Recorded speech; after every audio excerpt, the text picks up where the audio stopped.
Hey guys, thanks for coming on to another one of these PMD production expert interviews where we sit down with folks from across the United States and internationally to talk to experts about how they're moving the needle forward in their industries. And today I have the pleasure of sitting down with Jeff Alexander. He's part of DUS, Diagnostic Ultrasound Systems, Sales, Services. I kind of want him to tie this in for me because the company is seeing growth. And before I do that, thanks, Jeff. Thanks for joining the conversation. You're welcome. Looking forward to it. Yeah, thanks. For the folks who don't know you, can you give me a little bit of brief about you and your company? Sure. So I've been in this industry since the mid 80s.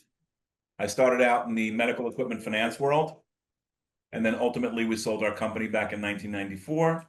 Love the other side of the business. I love the equipment side of the business, the service side of the business, and thought that there'd be more of an opportunity eventually to take a company like this and grow it like we grew the finance business. But I wanted to do it a little bit differently than people had been doing it. I wanted to do it with an emphasis on service as opposed to just selling equipment. It was going to be a combination of both.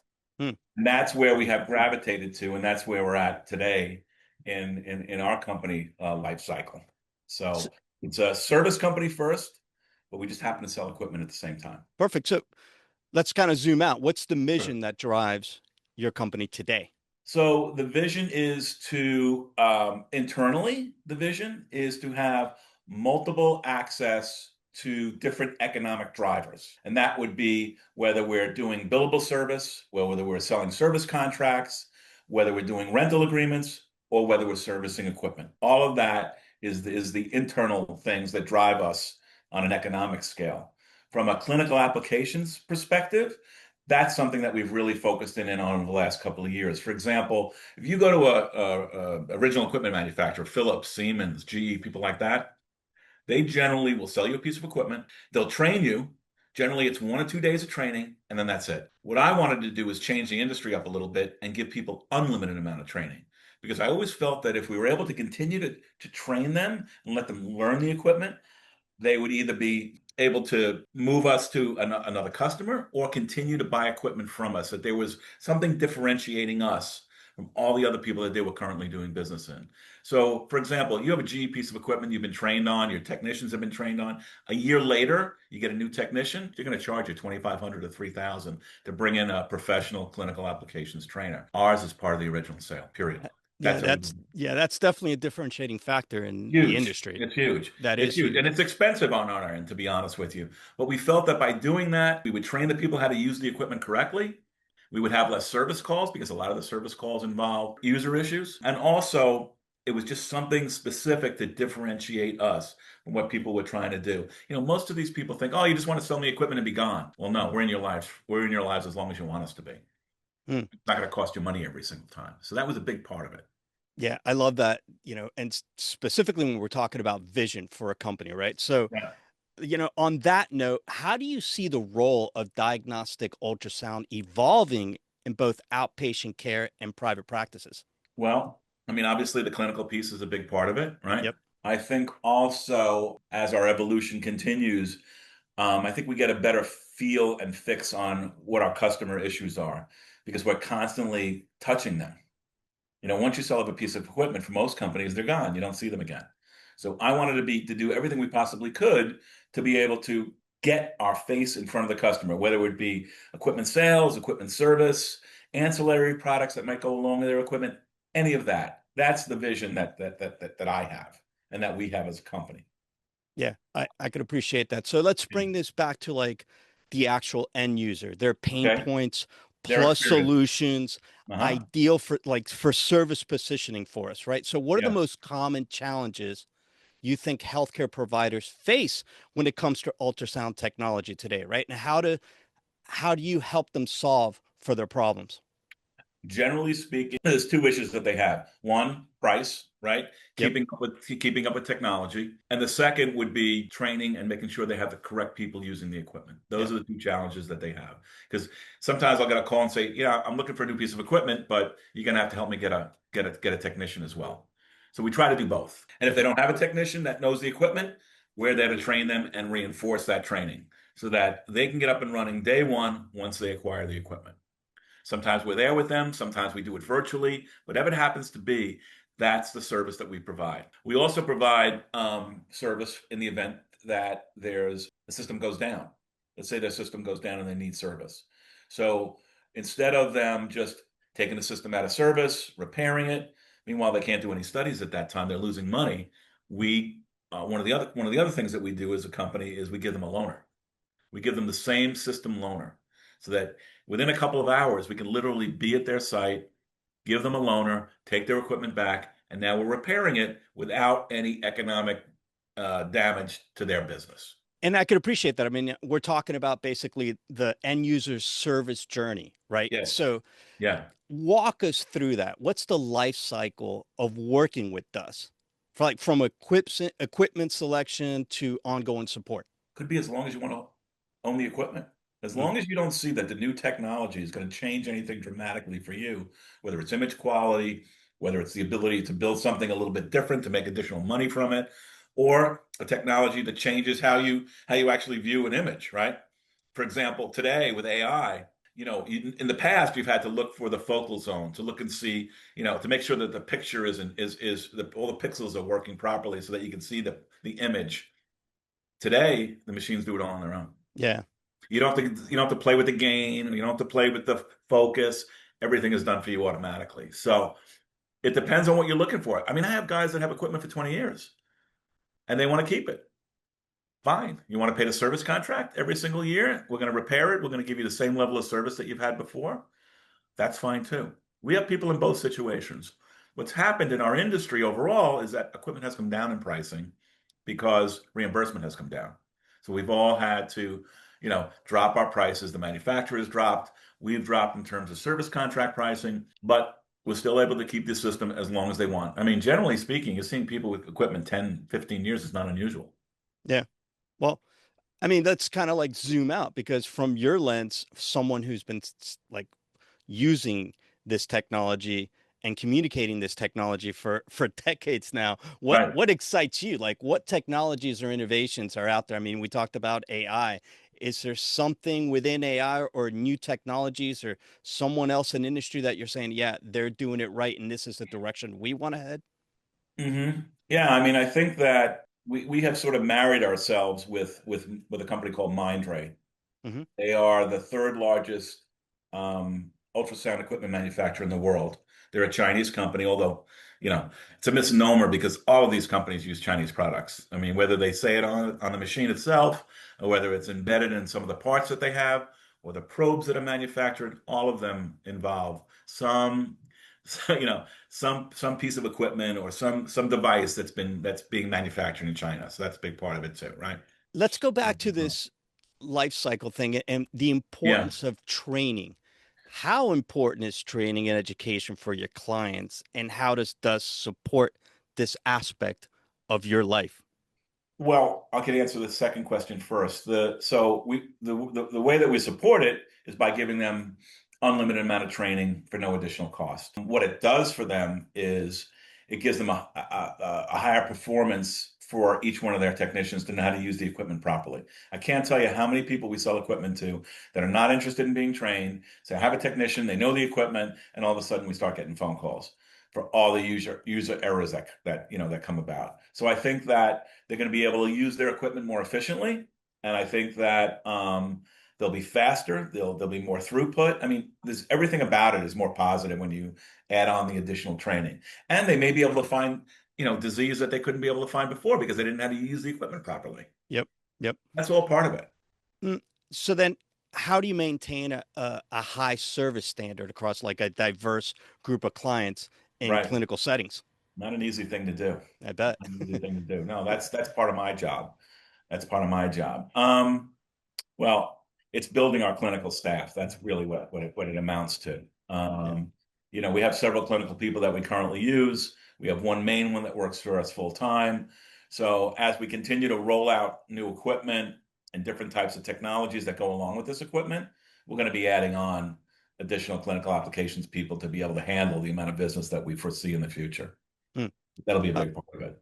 Yeah, and you had mentioned like there, I mean, you've got customers that have been with you for some time. So Oh when yeah. it comes to like maybe talking about a few success stories that stand out to you, that Hmm. you know you made a measurable difference in their healthcare practices, Right.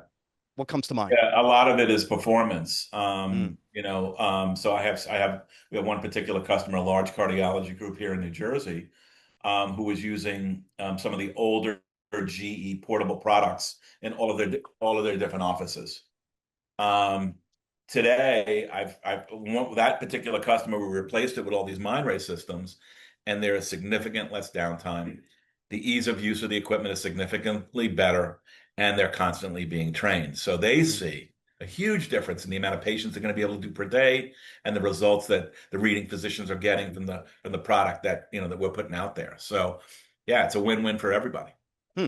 All right, You know.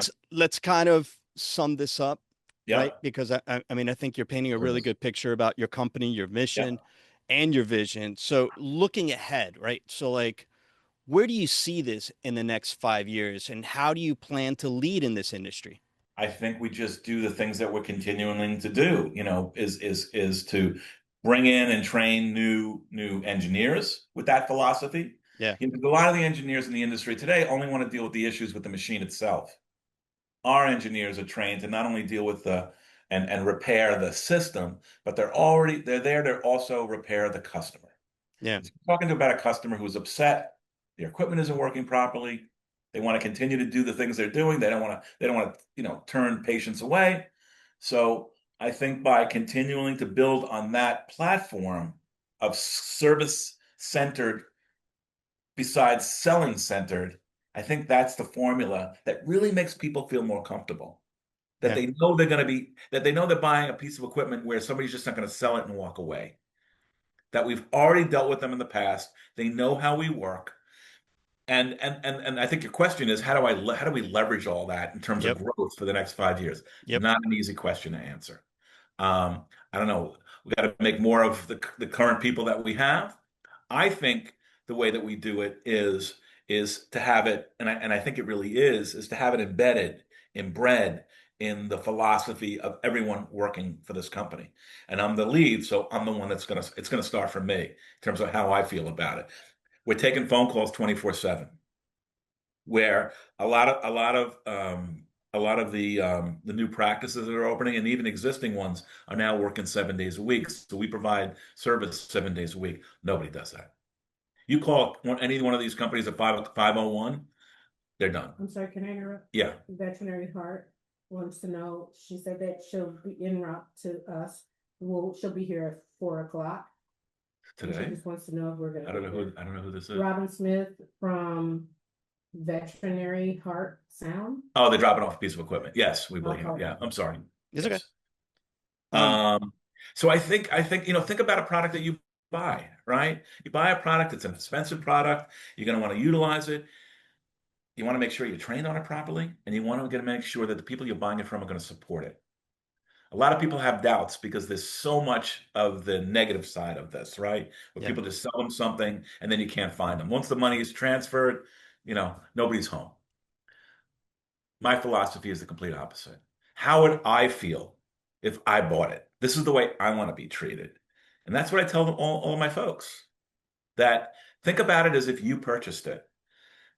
Even if it's not new, even if it's refurbished, and we do sell a lot of refurbished equipment, how does it look cosmetically? Is that because some people say it's not important as long as it works? Not really. Not really. It's really important how it looks cosmetically too. Um, exactly. and those are the things, it's little things. It's the way it's boxed.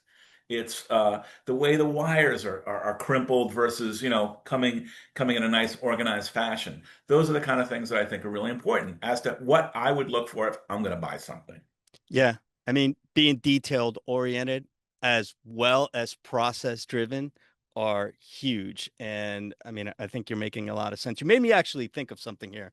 Um, if someone was just getting into this, right? What, let's just say like a clinician was just about to make a Take a picture. That's decision all right. to buy an ultrasound machine for the first time. What Huh? advice would you give them? I would tell them they got to determine what their budget is and then they have to look at several different manufacturers or several different models within that budget and get an idea. Maybe maybe look at something a little bit more expensive. Maybe it's something a little bit less expensive than your budget. And then you can make an educated decision as to what direction you think you want to go in. Like, for example, I just got a call from a cardiologist starting a practice in Pennsylvania, Philadelphia area. And she said, I heard about this one particular model. I really like it. Can we do a demonstration? I said, sure, we can do a demonstration, but I also want you to see, not because we want to charge you more money, but I really want you to see the difference between what I would recommend in a cardiology office and what you're asking me for. I'm good with either one, and both of them have been purchased by the cardiologist, but you really need to see it and make your own decision. Beauty is in the eye of the beholder, especially when it comes to image quality. That's a big part of this. So, that's the kind of thing that's how I try to educate on the sales side of it. And then the service, they know we're here because someone will ask me, hey, post manufacturer warranty, what happens to the equipment? And then I go into, the unlimited training, the unlimited service, the loaners, and all those systems, so that we can keep you up and running and you're not going to have to be concerned. Sorry. Excuse me. So she's on the way here. She says she's 2 hours away, that there's hair or something in the system. She wants to know if she can stay here and wait for it to be serviced. No, we have to order the equipment. The equipment's not here yet. The parts are not here yet. She's gonna have to leave it. Yeah. Sorry. It's okay. So let's tie this up in a nice little bow. Yep. Jeff, thanks Giving you enough information? I've got plenty of information. Okay, Man. good. Thank you. Yeah. I mean, is there anything that you think that you'd want to add to this? I just want to make sure that we convey the commitment to the customer from start to finish. And it doesn't necessarily be from start, meaning that you buy something from us, but start whether we're servicing your equipment and you're a new customer for the first time, is we're taking on existing equipment that you currently have, or we're selling you equipment. Either way, I think the thing that's most important to convey is access to us and communication. A lot of times today, people only want to text. They only want to email. I'm old school. I want to talk to you on the phone. I want to talk. If you don't want to talk and you want to text and want me to text or email you, that's fine. But people like the fact that we are doing things in person, that you can call us, that there's a live person to speak to. Even the answering service is live, because I think that really differentiates us from all the other things other people are doing. Now, that does limit the ability to scale because you're using human beings and it's not just being transacted by computer. But I think I'd rather be that way. Yeah. I mean, customer centric, putting the customer always first, being authentic, having a human touch. It's okay to have technology. We're all surrounded by that, but bring in the human touch. I think that's really important. And even growing into outbound messaging, when it comes to my world and the digital world, it's very important the messaging connects with the human being, whether that's via the email or a text message. So I'll make sure I'll stay in line with your message. I think that's really important because that, like I said, it's being in the ultrasound business on this level is a niche business, right? Mm-hmm. And I want all of it to be thought of that way, that we're different. We differentiate. This is the niche that we're in. This is the lane that we're in. And I find it makes a huge difference. And the customers have as much access to me as they have to anybody else in the company. Perfect. I'll end it with that. Thank you, Jeff, for taking the time to meet with me today. I appreciate Thank you, Zach. and doing one of these expert interviews. And I always enjoy sitting down with folks who are leading in their industries and add value, and especially in the world of AI and technology, how they come across with a human touch in their services and their offers and their products. So thanks again for taking the time to meet with me today. Thank you, Vic. I appreciate you.